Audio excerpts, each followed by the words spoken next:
సూర్యుడు ఝాన్సీ ఆకాశంలో జ్వలిస్తున్నాడు. ఒక ఉదయం 2022 ఫిబ్రవరి 5న ఒక యువ క్రికెటర్ జన్మించాడు. వారి కలలు భారత క్రికెట్ ని ఆకర్షించడానికి సిద్ధంగా ఉన్నాయి. అతడే అంకిత్ వర్మ. ఒక సాధారణమైన గ్రామీణ బాలుడు. అతని హస్తంలో క్రికెట్ బ్యాట్ తో తన గ్రామంలో మట్టి మైదానంలో తన ధైర్యం మరియు ప్రతిభను ప్రదర్శించి ప్రారంభించాడు. Right hander batter. అతని ప్రతి షాట్ లో ఒక సినిమాటిక్ హీరో యొక్క తీవ్రత ఉంటుంది. మధ్యప్రదేశ్ డొమెస్టిక్ క్రికెట్ లో అతని ప్రత్యేకమైన ప్రదర్శన ప్రజలు ఆశ్చర్యపరిచేలా ఉండేది. అతడు కొట్టే సిక్సర్లు అతన్ని ఒక రాతి నక్షత్రంలా మార్చాయి. మరియు ఇప్పుడు ఐపీఎల్ లో సన్ రైజర్స్ హైదరాబాద్ టీం కు కూడా అంతే అత్యద్భుతమైన బ్యాటింగ్ కనబరుస్తున్నాడు. అతని కలలలో ఒక లక్ష్యం, అతని హస్తంలో ఒక శౌర్యం మరియు అతని హృదయంలో ఒక. ఇది కేవలం ఒక క్రికెటర్ యొక్క కథ కాదు, ఇది ఒక సినిమాటిక్ లెజెండ్ యొక్క ప్రారంభం. అంకిత్ వర్మ పూర్తి పేరు వచ్చేసి అంకిత్ ఉమాశంకర్. అసలు అతడు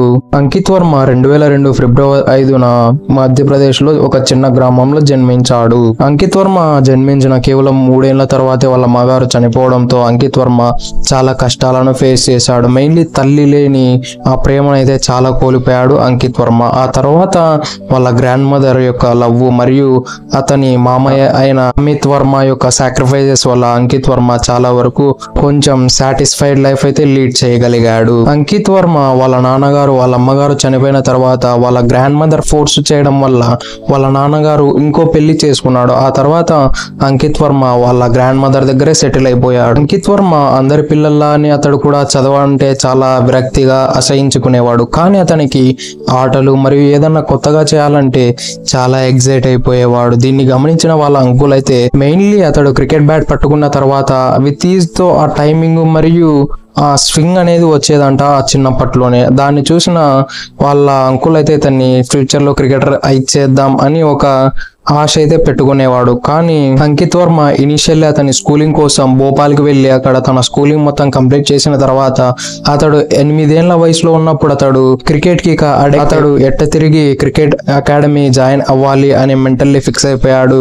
అతని మామయ్య కూడా అతన్ని జాయిన్ చేద్దామని చాలా వరకు కలలు కనేవాడు. ఇక అంకిత్ వర్మ అంత పిచ్చి పిచ్చిగా క్రికెట్ ని అడిక్ట్ అయిపోయిన తర్వాత అంకిత్ వర్మ యొక్క వాళ్ళ మామగారు ఏం చేశారు, భోపాల్లోని railway youth sports club head coach అయిన నంజీత్ సింగ్ తో కొంచెం కన్వర్జేషన్ నడిపించి అతని ఫ్యూచర్ ఏమిటి, క్రికెట్ వస్తే ఒకవేళ ఎలా ఆపర్చునిటీస్ ఉన్నాయి క్రికెట్ లో అని అతని గురించి ఆ క్రికెట్ గురించి చాలా వరకు తెలుసుకొని ఆ తర్వాత అంకిత్ వర్మ వాళ్ళ మామగారు 8 ఏళ్ల వయసులో అతడు ప్రొఫెషనల్ కోచింగ్ అయితే తీసుకోవడం మొదలు పెట్టాడు. మెయిన్లీ అక్కడ నంజీత్ సింగ్ ని అట్రాక్ట్ చేసిన విషయం ఏమిటంటే అంకిత్ వర్మ యొక్క హ్యాండ్ ఐ కోఆర్డినేషన్ మరియు అతని బ్యాక్గ్రౌండ్ అయితే నందీత్ సింగ్ ని కొంచెం ఎమోషనల్ చేసి పడేసింది. అక్కడితో నందీత్ సింగ్ ఏం చేశాడంటే ఇతనికి మనం ఏమైనా చేయాలని అతడు ఏం చేశాడంటే అతని దగ్గర రూపాయి డబ్బులు తీసుకోకుండా అతనికి ఫ్రీగా క్రికెట్ కోచింగ్ ఇచ్చాడు. అలా ఒక 2 years ఇచ్చిన తర్వాత అతడు కొంచెం హై లెవెల్ కోచింగ్ అవసరం ఉంది అని ఇతడే ఏం చేశాడంటే తనకి తెలిసిన ఒక మంచి క్రికెట్ కోచ్ అయిన జ్యోతి ప్రకాష్ త్యాగికి అంకిత్ వర్మ ఒక యూనిక్ కిడ్, ఇతనిలో స్పెషల్ టాలెంట్ అయితే ఉంది, ఇతని బోర్న్ టు ప్లే క్రికెట్ అని కొన్ని వర్డ్స్ చెప్పి అవి కొన్ని ప్రూవ్ చేసి కూడా అతన్ని ఈ ప్రకాష్ త్యాగి అనే కోచ్ దగ్గర జాయిన్ చేశాడు. ఇక ఇక్కడి నుంచి వాళ్ళ అంకుల్ అయిన అమిత్ వర్మ యొక్క మోటివేషన్ మరియు అతని సాక్రిఫైజెస్ అనేవి చాలా యూస్ఫుల్ అయినాయి. మెయిన్లీ అతని మోటివేషన్ వచ్చేసి ఏమిటంటే హార్దిక్ పాండ్యా మరియు కృణాల్ పాండ్యా బ్రదర్స్ యొక్క బయోగ్రఫీ అతడు ఒక బుక్ రాసి అది పబ్లిష్ చేశాడు. దాంట్లో వాళ్ళు ఎలా అయితే సాక్రిఫైస్ చేశారో కొన్ని థింగ్స్. అలానే హార్దిక్ పాండ్యా కృణాల్ పాండ్యా 2 నెలల వరకు వాళ్ళిద్దరూ కేవలం మ్యాగీతోనే సరిపెట్టుకున్నారంట. ఇటువంటి కొన్ని మోటివేషన్ స్పీచెస్ ఇస్తూ వాళ్ళలాగా మెంటల్లీ చాలా టఫ్ గా ఉండాలని అంకిత్ వర్మని అమిత్ శర్మ వాళ్ళ మామగారు ట్రైన్ చేసేవారు. అలా అంకిత్ వర్మకు 14 ఏళ్ళు వచ్చిన తర్వాత అతడు ఉన్న కోచింగ్ సెంటర్ ఫెసిలిటీస్ అతడికి సరిపోక వాళ్ళ ఊరు నుంచి దాదాపు 14 కిలోమీటర్ల అవతల ఉన్న ఒక కోచింగ్ సెంటర్ లో జాయిన్ చేశారు. అక్కడ అతన్ని పికపింగ్ డ్రాపింగ్ వాళ్ళ మామయ్య గారే చేసేవారు, పికప్ చేసేవారు మరియు డ్రాపింగ్ చేసేవారు.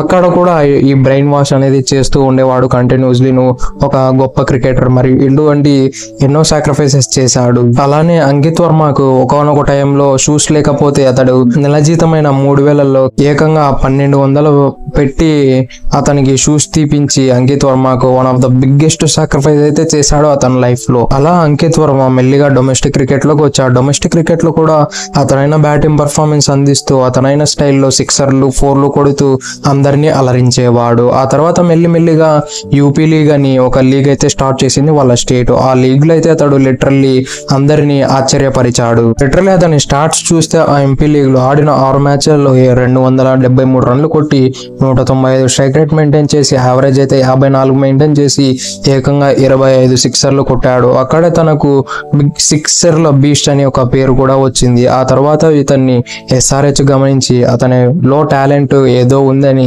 వాళ్ళు వెలక తీయడానికి ట్రై చేస్తూ అతన్ని ఆపర్చునిటీస్ కూడా ఇస్తూ వచ్చారు. అలానే ఫస్ట్ మ్యాచ్ లో కేవలం ఒక 5 బాల్ ఆడే ఛాన్స్ అయితే వచ్చింది. 5 బాల్లలో ఒక సిక్సర్ కూడా కొట్టాడు. ఆ తర్వాత సెకండ్ మ్యాచ్ లో అయితే 36 రన్లు కొట్టాడు. ఆ తర్వాత లాస్ట్ మ్యాచ్ రీసెంట్ గా ఢిల్లీ పైన అయితే మైండ్ బ్లోయింగ్ నాక్ ఆడాడు. లిటరల్లీ వాళ్ళ టీము కష్టాల్లో ఉన్నప్పుడు 33 ఫర్ 3 వికెట్లు పడినప్పుడు అతడు వచ్చి పవర్ ప్లేలో తన టీం ని ఆదుకోవడానికి చాలా వరకు ట్రై చేశాడు, టీం ని గెలిపించడానికి.